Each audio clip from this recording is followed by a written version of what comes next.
Wait, how old was the other girl? 19. Can you believe that shit? Hey, this is Gabrielle Stone. Good book. He did what? 48 hours? What a dick. Yeah, but have you seen all the photos on her Instagram? And this is FML Talk. Oh, no, she didn't.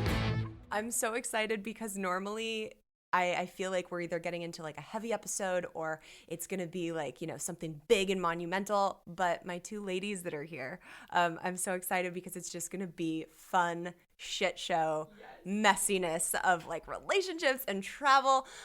So before we jump in, tell me a little bit about the podcast that you guys do. So we are Just a Little Detour podcast. My name is Lizbeth De Los Reyes. And I am Anna Kierman. And our podcast is about travel. Yes. And the shit show stories that happen during travel, what happens before and after travel, and just like we give tips, tricks, and what's our other word?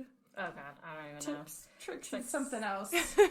But we kind of help advise those listeners who are Guide people like me Yeah. who go on shit show solo travel Exactly. extravaganzas. Yeah, and a big thing that we like to mention is like we're just traveling a lot of times as like single women or like you know, two women by ourselves, and like, you know, you can do it because like Yeah. some people I feel like are a little bit like afraid, like, oh, I don't want to go by myself, but like you can totally travel by yourself. As Oh, a for woman. sure. Yeah. I mean, the first question I always get is, oh my God, weren't you terrified? Like, what do you mean you were just like out traveling in the world alone as a single female? Like, Yeah. dun, dun, dun. Yeah, I'm like, I don't know what's gonna happen exactly. I've been in the world for almost 30 years. And, Right. like, nothing bad's happened yet. Yeah. Yeah. As long as you're safe and aware of your surroundings and shit, it's like, you know, you're What- pretty okay. It shouldn't keep you from traveling either. We I try agree. to encourage our listeners to go out into the world and like see the world from a different perspective as well, to come back and just kind of hopefully learn a lesson while you were out there too. Totally, 100%. And I actually met you, Liz. First of all, this is the first time I've had 3 people on the podcast at once. This is our first like trifecta threesome on FML Talk. And we met on my second solo trip when I was in Bali. We met at the last hostel that I stayed at. Aria Hostel. Aria Hostel. Yes. Shout out to Aria Hostel. Such a fucking pristine hostel, man. Honestly, it was so pristine that the girl that I was traveling with, Alex, she was like, are we not posh enough for this place? It was a little bougie. was It was bougie. a bougie, but with like a dash of like, okay, this is a good place to end my trip after roughing it in a couple other places. Yeah. So when we were meeting at the bar at Aria Hostel, I sat down next to Liz and we started like talking about our travels and stuff. And I think you had asked me like, why are you, on this trip? What brings you to Asia? And I was like, well, girl, let me tell you. Went on this fucking like epic FML journey to Europe and like, kind of told you my story, and your jaw dropped, which I, have gotten used to that reaction. But your jaw dropped because of a different reason, and it's because you've gone through something weirdly similar. Yes. So go ahead and take me through that shit show of a story. When you started talking about like, you said something about like you only had 48 hours to decide whether you were not getting on the plane, and that's when my jaw dropped because I was like, this bitch had 48 hours. I had 20 minutes. Yeah.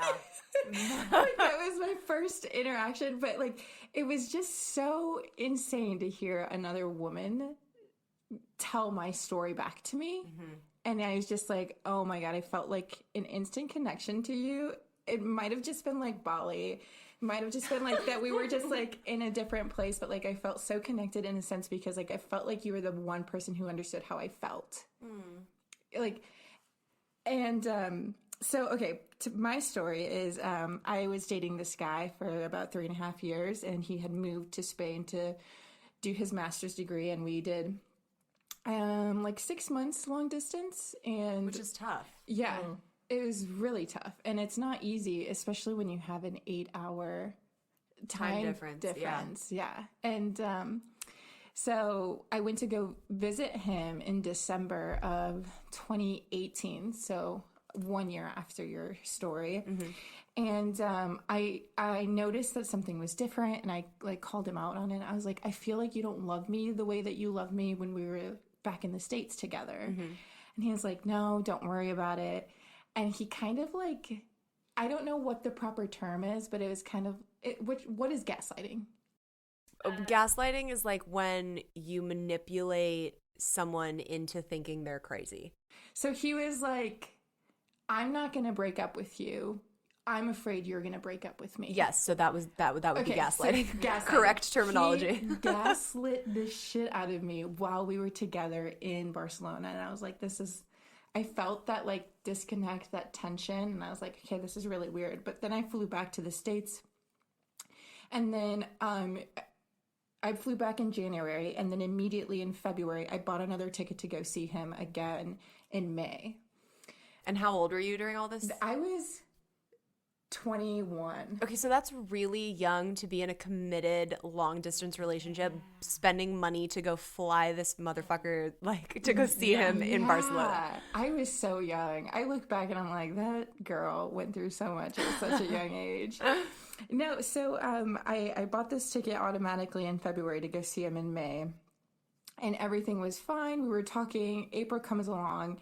And shit hit the fan because I asked him where he saw our relationship going. And he was like up in arms about it. He was like, I don't know why you're asking me these questions.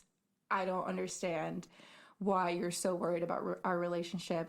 Everything is fine. And I was like, you got me fucked up if you think that everything is fine. Of course, I'm asking you this question because I want to know. Plus, at this time, too, I was looking at going to school in London or in Scotland to continue my master's degree. So I wanted to like kind of make this move out there too if he was on board. Right. But this question, like I said, put him up in arms, and he hung up on me. And then never did I hear him talk on the phone again. After he hung up, he was like, I'm done having this conversation. We will pick this up some other time. So we hung up the phone. And I was like, fine, okay, whatever. I went to work. 2 days later, still no text message from him. So I texted him and I was like, hey, I understand that we had a fight. Like, can we talk about it like fucking adults? Yeah. Right? Nothing. No response. I could see that he read my message and then just there was nothing. And it was like that for a month and a half. He would like read them and then not respond. Oh my God. So I saw him like doing this. And then every like 2 weeks, he would be like, I'm sorry that I'm not responded. I'm sure this is driving you crazy. I just need some space. I still love you. Ew, dude. Ew. Super manipulative. For lack of better words, ew. Yeah, super manipulative. And I was like, okay, I got my text. He still is in this relationship. Like, he knows that I'm flying out there in May. Right. I think it's going to be okay. Wrong. Like, I wasn't getting any kind of anything from him. I was like, I just want it to be May already so I can fly over there and be like, what the fuck is happening? Especially in a long distance relationship when you need to be even more like communicative and like supportive and constantly talking about like how everybody's feeling because the distance between you is just so like such a factor. Yeah. And it sounds to me, this term I've learned recently called breadcrumbing. Yes. Have we heard of this? I'm not. Okay, so I'll just drop this knowledge on you real quick. So breadcrumbing is a thing that people do in relationships when they're not like fully there, but they're scared to lose you. So they drop these little tiny breadcrumbs so that you're like, oh no, he still loves me because look right here. Here's a piece of bread, right? Oh my right God, here. That was me. I was fucking Hansel and Gretel. Dude, so I've had people comment on my videos about my relationship with Javier, and they're like, you realize you were being breadcrumbed, right? And I was like, no, what the fuck is breadcrumb? Like, sorry, I'm not a millennial. I don't know what we're talking about right now. Maybe actually, technically, when I was born, I am a millennial, but I refuse to like identify with that. So moving on. And I was like, I don't know what that means. And they were like, well, you know, like every time they leave the door open or every time they send you that text or like, you know, give you some little inkling that like there's hope, there's a possibility, like that's a fucking breadcrumb. And I was like, oh, well, fuck me, I'm a mouse, and like apparently this is what's been happening for the past year and a half of my life. Oh my gosh, so he was breadcrumbing me hard. Yes. Like, because he knew too that I was going. So and here's the crazy thing is like, it was driving me literally insane because there would be some days where I'd text him that I loved him and I missed him. And then like 2 days later, I'd be like, you're a fucking coward. You haven't texted me back. You haven't responded. Do I need to find an Airbnb? Right. And then another 3 days would pass and be like, I'm so sorry that I called you a coward. Can like, please just get in contact with me. Like, it was like, I felt really pathetic. And like, I was going through so many mood swings, and he was on the other end receiving all of those mood swings as well. So I'm sure he was like, this is nuts. Well, yeah, but this is nuts because he's making you nuts. Like, just pick up the phone and have a goddamn conversation. Okay. So when was it that like you get to the airport, or did you guys talk before then? I was taking my x-ray boards. So I was already in a really high stress state because I was taking national boards to get like my licensing for x-ray and all this stuff. And like in the midst of this, my breakup is like happening.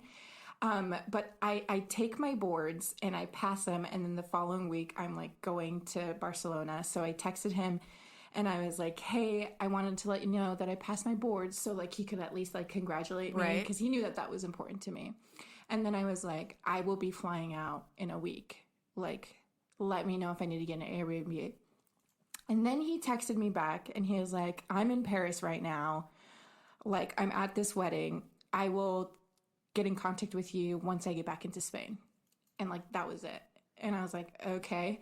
So then he flies back into Spain the day before that I leave. And he's like trying to call me, but like there's shitty connection. There is like Wi-Fi stuff going on where I couldn't connect properly. So we couldn't even get on the phone and like have an actual conversation because it was cutting off, and like half of the conversation kept getting dropped. And at this point you guys were still in a full-on relationship. Yeah.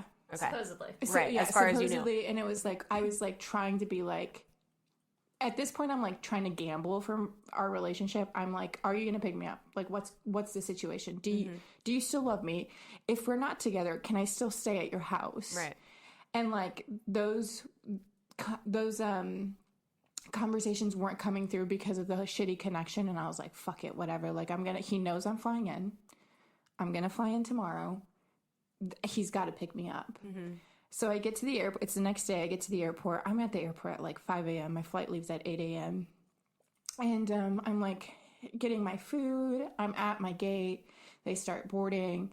And I'm like, Group C. So the first Group A goes, okay, nothing happens. Group B goes, okay.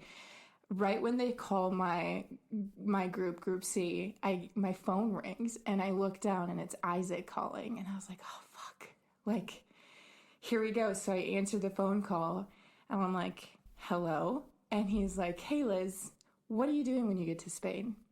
And I was like, are you gonna pick me up?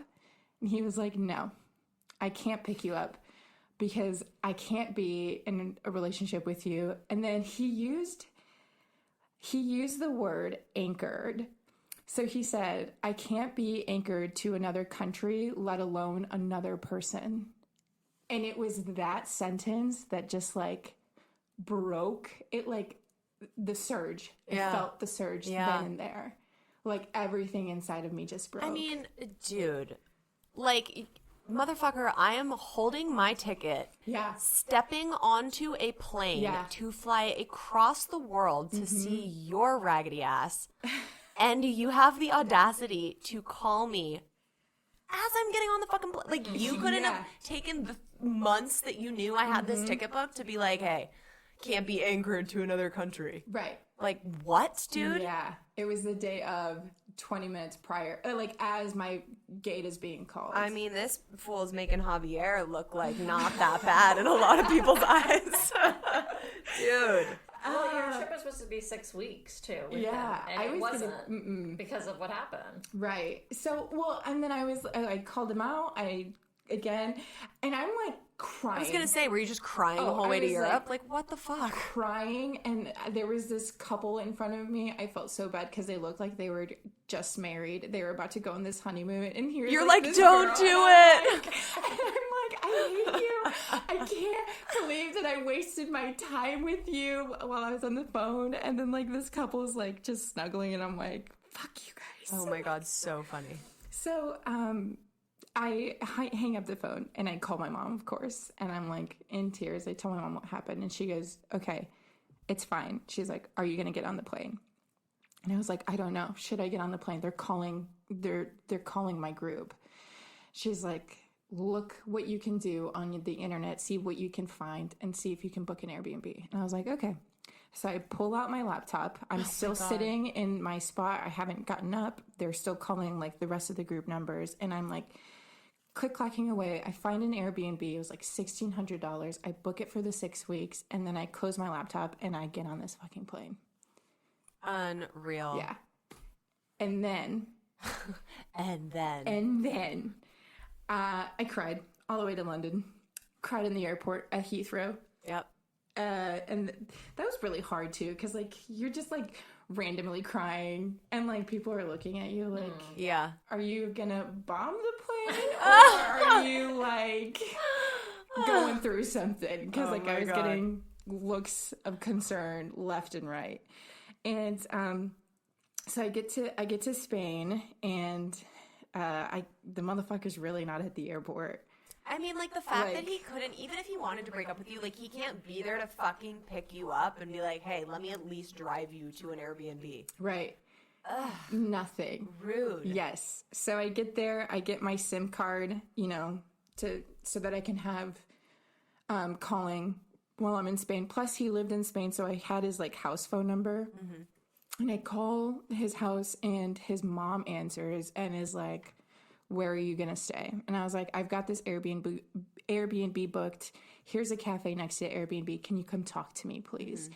She's like, yep, I'll meet you at the cafe. Like, it'll be fine. It's always the moms, man. The moms always come in clutch with these fucking men. Honestly. So they did raise them. So. Yeah, right? I know. So. I mean, once they get to a certain age, like, they kind of stray off on their own. So yeah, it's like, they can't be held entirely responsible, but like also, get it together, guys. Right. So like we get to this cafe, and like I see her and I'm crying, and like right away she wanted to apologize for Isaac's actions, but I told her not to, because I was like, you need to not apologize to me, because if he does this to another woman again, like he's going to expect you to just go and say sorry for him again. Right.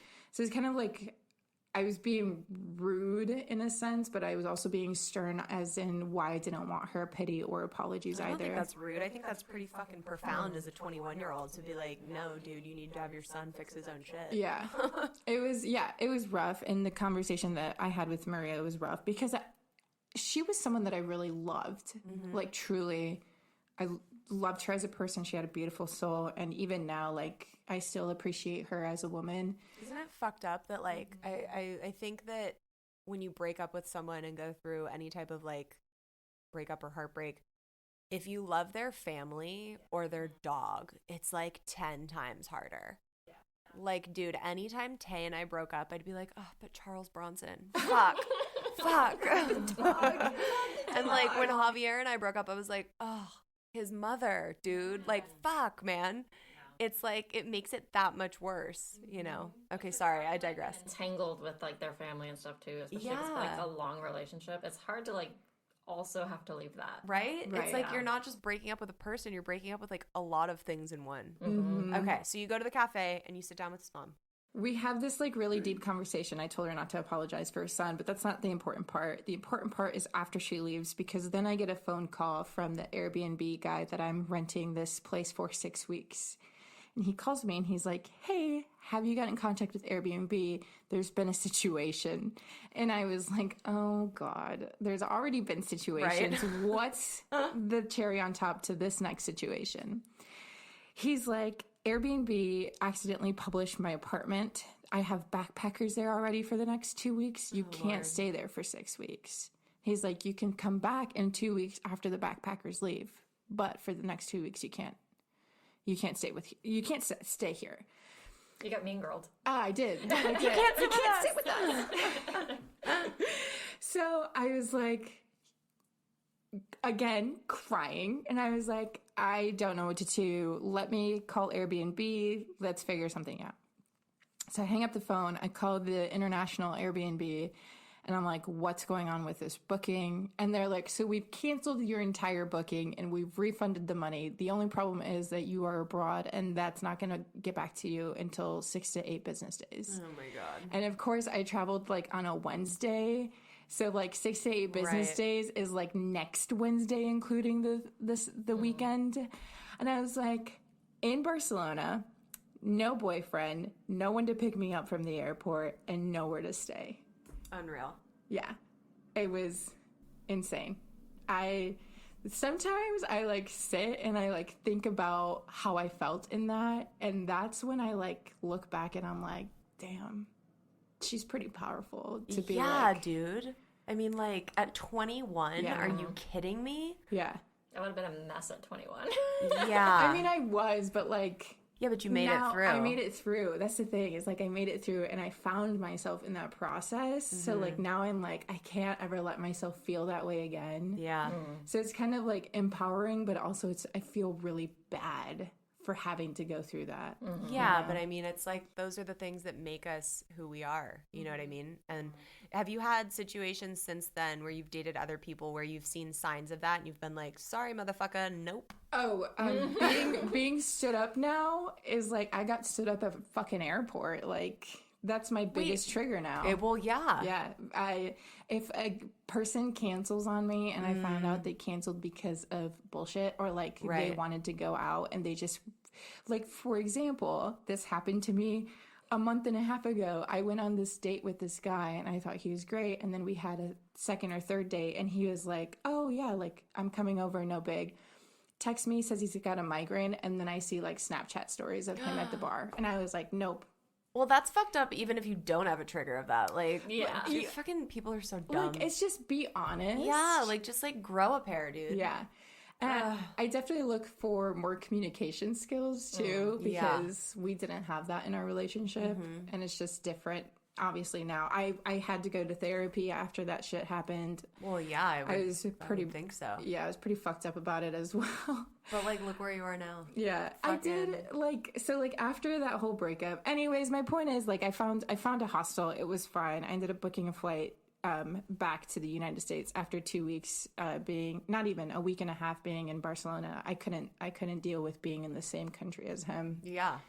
Yeah. And he kept texting me and like, do you want to go to the Japanese festival with me? And I was like, motherfucker, why? You just broke my heart. Yeah. And then like my dumbass would go. Like I would go like because he was like dangling this carrot in front of me. Breadcrumbs. Yes.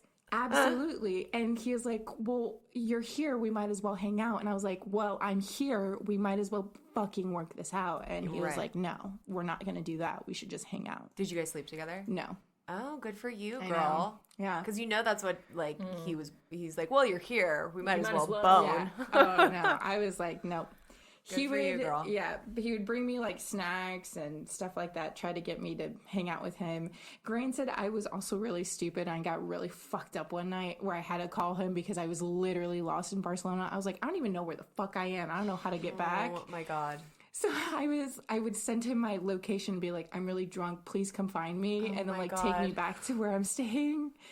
Yeah, so it was just super toxic for the both of us to be there. Yeah, and I was like, I can't do this. So then I flew back. And then I traveled the world. When I came back, I went to Canada, New York, Maine, Mexico, and then went to finish my last year of undergrad. Amazing. Yeah. And fucking world traveler now. Yeah. Where did you go when you were in Asia? So Asia was my graduation present, and for myself, I spent a couple days in China. I was in Shanghai, and then I went to India and did the Golden Triangle tour, which was Agra, New Delhi, and Jaipur. And then met up with my best friend Alex, who I met in Barcelona. Then we went to Thailand. We went to Bangkok, Krabi, and Ao Nang. And then from there, we went to Bali, where we did Seminyak, Ubud, where I met you, and then flew back home. Oh my God, amazing. Yeah. Right before the pandemic. Yeah. Like we got it in just in time. Yeah. Oh, girl. It's crazy. You've been through the ringer. Right. Okay. Moving on from the drama of Liz's airport disaster to Miss Anna. Yes. It's not as traumatic, I promise. No, it's not. No. But it's interesting because you have like a different perspective. Liz and I both went through the seemingly traumatic experience of heartbreak and travel, and you were on the other end of being the one to do the heartbreaking while you were traveling. Yeah, so I had a boyfriend for like 5 years we dated, and I had decided I wanted to do this backpack trip through Europe. I wanted to do 3 weeks in Europe, and I was like, I knew he didn't want to travel to all of the places that I wanted to go, so I ended up going with one of my girlfriends, and we did Iceland, Amsterdam, Berlin, Prague, and then her husband was going to come meet us, and then my boyfriend was going to come meet us in Venice, and then from Venice we did like Florence and Paris. Nice. So they were supposed to come to Venice, and like I had planned this whole trip for myself. I was like, I wanted to do this for like years and years, and I was like, okay, I'm gonna plan everything, and then like these people can just come with me. Like I like mommed the trip, Right? And me and my friend Ambria were in Venice. We were having a good time. Her husband showed up. He had done his own flights, and he's like really comfortable with like flying different places, so he didn't have an issue. But my boyfriend was like not into flying places. He was really concerned about changing planes. He had a layover in Berlin, and then he had a layover in Iceland. He had a layover in Berlin, and then he showed up in Venice, and it started off on the wrong foot. Oh God. Because he came to our hostel, which we stayed at like right outside of Venice in this town called like Mestra, and he'd take the like a taxi down to the hostel that we were at, and he didn't check to see if like they would take card. Oh God. So first he was like, he took a taxi and they only accepted cash. So that was like a whole thing, because he showed up and like we were already drunk. He's like, I need money. And I was like, wow, that's a big problem, buddy. I don't know what to do for that. I was like, I don't have money. Oh my God. Like, you have a job, pay the man. So he found like an ATM, paid him, whatever. And then he was like mad just from the get-go. We had been drinking that day. And then we went to Venice the next day, and we actually had a really good time, like, wandering around. Like, he seemed like he was in a relatively good mood, but my phone had this problem where it would never point us in the right direction. Mm-hmm. So we would, like, go down a couple blocks, and I'd be like, oh, we went the wrong way, I'd have to walk back. Yeah. So, like, that was the whole thing. Where he was per used on Google Maps and shit. Yeah, and, like, I was like, whatever. It's like, you know, we walk a block, and then, like, we just have to turn around. Like, you're what exploring is it? the city. Yeah, it's extra steps. Who cares? And it was not okay with him. He was like, I don't understand why you can't have like a map that works or a phone that works. And I'm like, you're welcome to try yourself. Yeah, I was like, well, do you want to, you know, use your phone? I know you're on a different provider that doesn't have like service here. You can get an unlimited package, but it'll be like $100. Like, you can tool us around if you want to, but he was like, no, it's fine. And I was like, then don't fucking complain. Right. Yes. So the day that we were in Venice that day, that night, like, this huge storm was rolling in, and it started like, it was like pouring rain. And we got on the train to go back to our hostel, and there's a station in between Venice and Mestra station, and it's like not a stop for any of the trains except for like 4 a day. And we just happened to be on the one where it stops in the middle. We were like, oh, this must be Mestra station. Oh no. Because we hadn't had experience yet. Mm-hmm. So me, Ambria, and her husband get off, and the doors close, and my boyfriend's still on the train. Oh my God, I can't.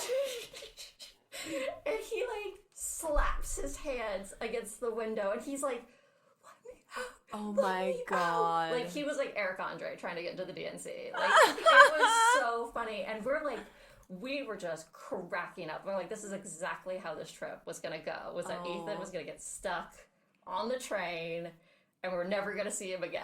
Oh my God. So the train leaves, and he gets off at Mestra station, and he's totally fine, like, unharmed. Right. Like, he can figure out where the hostel is. And so he walked to the hostel, but where we're at, we're like 2 miles away. Oh my God. And it's like a monsoon coming down, and I have on like a wool sweater and then like my jeans, and like the wool sweater as we're walking, because there's no train that's going to stop at the station, so we have to walk 2 miles to our hostel in the pouring rain. My sweater was keeping me dry up top, but my jeans were like soaked, my underwear was soaked, my socks were soaked, my shoes were full of water. Ugh. And we get to the hostel, and like he was actually in a good mood at this point because he didn't have to walk in the rain for 2 miles. So he actually had bought us beer, and I was like, oh, okay, like maybe you're not so bad. Yeah. Okay, cool.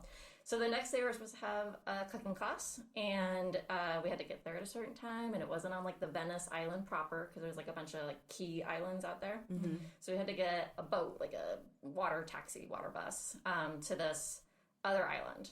And my phone was like, it should be over here. But because of all the rain, it actually raised the water in the canals. So all the water buses were in the wrong location. Oh, weird. So we were trying to find it, and I don't speak Italian. He definitely doesn't speak Italian. I was the only one that had a map that was like somewhat working.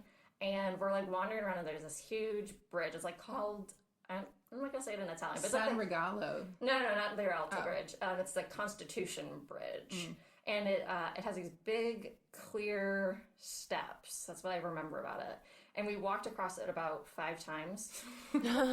And finally, as we walked across it like the 5th time, I see the boat and the number that we're supposed to hit. Like, we have to get on that boat. And he's like so frustrated at this point. And like, this is when I was like, oh, like, I know we're going to break up. Because he was like, he turned to me and he was like, I just don't understand why you're such a shitty person. And I was like, what?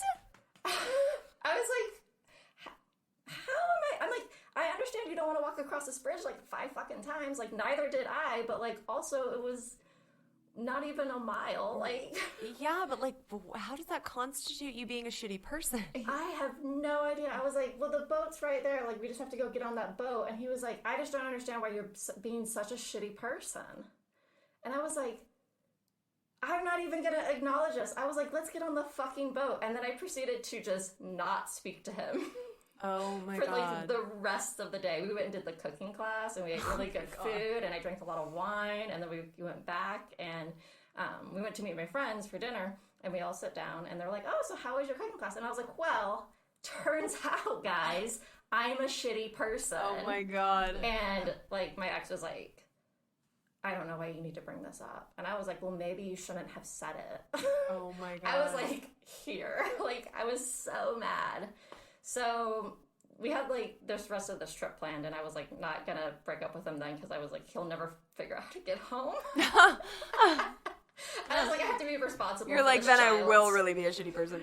Yeah, well, that was what I was like. I was like, I'll be a shitty person if I break up with him right now, which is what I want to do. Right. And I had already decided that I was like gonna break up with him before we went on this trip because we had this other argument about the dishwasher, which was also stupid. But he had already bought his ticket, and I was like, well, I mean, you know, it's only a couple months away. Like, I can just like keep being with my him. God. I have a cancer, so like, I don't know, man. I was like, the whole thing happened, and we got home, and my trip was in October, and I made my exit plan. I crafted my argument for like why we shouldn't be together, why I didn't think that this relationship was healthy for me. Like, I had I had all of these layers built in of like, if he says this, then I'll have like this argument. If he says this, then I'll have this. And we ended up breaking up like in December. And because I had like my exit plan, and I was able to like go to my parents and do all of that. Because I had a cat that was with him, that was my cat, and my parents were super allergic, so I was like, well, I have to break up with him in a way that's nice, so he'll take care of my cat until I can find an apartment where my cat can live. I can't go to my parents. So like, what ended up happening is like, we just had this really sad breakup where I was like, I am just not in love with you anymore. Which is what it ended up being, because I was like, if you say those kinds of things to people, Well, sure. it's like, you can't. I was like, my parents were not, when I like grew up, like they did not insult each other or like, Yeah. there was no anger. When my parents broke up because they're divorced, it was like really fucking sad. Right. And that's what this breakup was. Like, it was just really sad because I was just like, this sucks that it didn't work out. And it was like 5 years. Yeah, and I had put a lot of time and effort. Yeah. How did he feel about it? He was really sad about it. Like, I had told him multiple times that like, if he kept doing these things, I would break up with him. Like, if If he kept being like somebody who wasn't like taking care of like all aspects of his life, then like I was like, I don't really want to be with somebody who like isn't responsible. Like if you can't be responsible, then I'm gonna break up with you. And I would tell him these things that I was reverse breadcrumbing. Right. You totally were. Yeah, I was like, bad things are gonna happen. And then when I finally broke up with him, I think he was confused. I think he was like, I just didn't see this coming. Right. And I'm like, how did you not see this coming? How did you not see it coming, buddy? Like right. I told you like 20 times over the past like 3 years, like I'm gonna break up with you. You don't be better. Yeah. So I feel like in relationships, when you get to a certain age and maturity level, it's like, look, this is what I want. This is what I need. If you can't give that to me, then I'm going to go. yeah. Like, and it's as simple as that. And vice versa. Like, you tell me the things that you need from me and expect from me. And like, if I can't do that and deliver that to you, you should fucking leave. Yeah. Yeah, here's the thing that I like really appreciate the way that you guys broke up. I know that sounds weird, but like you can tell that you cared for him because of the way that you broke up with him. You were like being mindful of how this was gonna affect him. You could have broken up with him in Venice, but you were like, no, like this is not the appropriate time. Which also, like, granted, that's shitty of you for having to hold on to that feeling and like wait for, I guess, the proper moment. But is there really a proper moment? No, but should you do it on a vacation? Probably not either. No, totally. And I agree don't with do that. it before a flight. Although, when he looked at you and said, why are you such a shit person? I mean, kind of I wanted to see him like floating off in a Venice boat, like flailing, being like, which way's the airport? Fuck my life. But, you know, yeah, kudos to you. I just went the other way where I was like, I'm like, well, if I kill him, I'll have to be in Italian jail and I don't speak Italian. Oh my God. It's like, so I'll have to learn a whole new language, and that just doesn't seem like I it's just something don't I want. have the energy for that. Too that fucking was like funny. my whole thought process. So I was like, I'm just gonna keep it inside forever, Yeah. which also not healthy. Yeah. No. Okay, so we've covered all the relationship stuff. Tell me before we end, what is each of your favorite travel spots on Earth that you've been to and why? Like a little 5-minute spiel. Mine was Thailand. Yes. I had a pretty phenomenal experience there when I was there in 2019. And that's just like from being in Bangkok to seeing my best friend Alex, who I hadn't seen in over a year and a half, and meeting in a different corner of the world was just magical. And just like Bangkok, the people that are there, the massages are like $5 Oh my God, to die for an for. hour. Yeah. It's cheap, it's accessible. Like, I don't think you could go wrong going to Thailand. You could go to the islands as well, which is something that I did. And we kayaked to some of the islands. Again, phenomenal experience. I had so many perfect days. It's like a day that literally the stuff could go wrong, but it doesn't matter because it was still a really good day. Did you feel like that Bali fell short after you went to Thailand? Because I did. Yes, I did. I was waiting for Bali to give me that kind of magic, but at that point I was just like, I got my magic in Thailand. And don't get me wrong, Bali is fucking beautiful and there's really amazing spots. I wish I would have gone outside of Ubud, but I stayed because I got attacked by a fucking vicious monkey. Another podcast episode. I forgot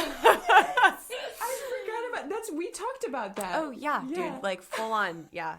So I had to stay there to get my second rabies shot, but I wish I would have gone to the islands and stuff because they look absolutely beautiful. But yeah, Thailand, just there was something that was magical about, and especially because I was in Pai for the majority of my stay in Thailand, that was small and unique, and it felt like everybody knew each other. And Bali just felt like a bigger, more industrialized, touristy place. It of just that felt so touristic in Bali, and I felt like it kind of took away from it. Yeah, So. I agree. Interesting. Okay, what about you, Anna?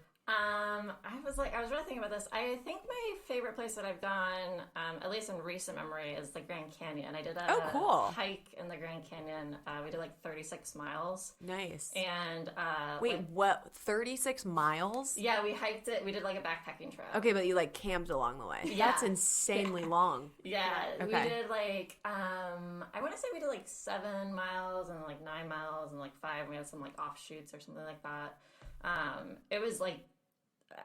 It was the most amazing trip I've ever taken. Did you go to that like crystal clear like waterfall place that's in the Grand Canyon? So I know what you're talking about. We didn't do that one. The year that we went in 2019, what ended up happening was there was some like fights over the rights for that area because it's actually on tribal land. Right. Okay. And like basically these companies were coming in and doing hikes and then not giving the money to like they weren't like contributing to the upkeep of the tribes and stuff like that. So the tribes were just like, you guys can't come now. So like we thought about doing that particular hike, but instead we did this one called Hermit's Rest was cool. hike.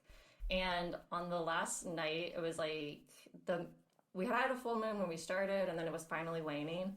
And like we're in the tent, we didn't have like the top on or anything like that. And I was like looking up into the stars and like sobbing because it was so beautiful. It was like it's nothing I'd ever seen before, and I actually like had my contacts in so I could see. Like that's amazing. I mean, I was like in my soul, I was like, this is the most beautiful place I could be like in the whole world right now. I was like right in that moment. I was like, I felt so connected, and it was I love that. It was I've never been to the Grand Canyon. I fucking live 6 hours from Arizona, and I've never been to the Grand Canyon. I highly recommend it. I did both like rim sides. We hiked in the South Rim, and then we went to the North Rim to go see, and then I was in the car, like my face pressed against the window, looking at the stars as we drove out of like the North Rim. Oh my god, I love it. That's awesome. It was amazing. It's like my favorite trip, I think, so far. I love it. I love it. Ladies, tell everyone where they can find you on social media and where the podcast is. Do you want me to do it? The whole thing? Do the spiel. Do the spiel. Okay. So you guys can find us on Instagram at little.detour.podcast. We're on Twitter and TikTok at Little Detour Pod. You can find us on Facebook at facebook.com/Just a Little Detour. You can find our podcast, Just a Little Detour, on all platforms, Spotify, Apple, Breaker, whatever the other ones are. That we don't All use. the things. All the things. It's everywhere. Just type in Just a Little Detour. We have a website. Oh, yeah, we have a website. JustALittleDetour.wordpress.com is our website. And then you can find me, Lizbeth, on Instagram at Lizbeth_DeLosReyes and on Twitter at LizDeLosReyes31. You can find me, Anna, at AnnaBanana625 on Instagram, and you can find me on Twitter at MadCowsMoo2. What? Yeah, that's it. That's the handle. We're gonna fucking end on that note. Thank you for being here, ladies. Thank you so much.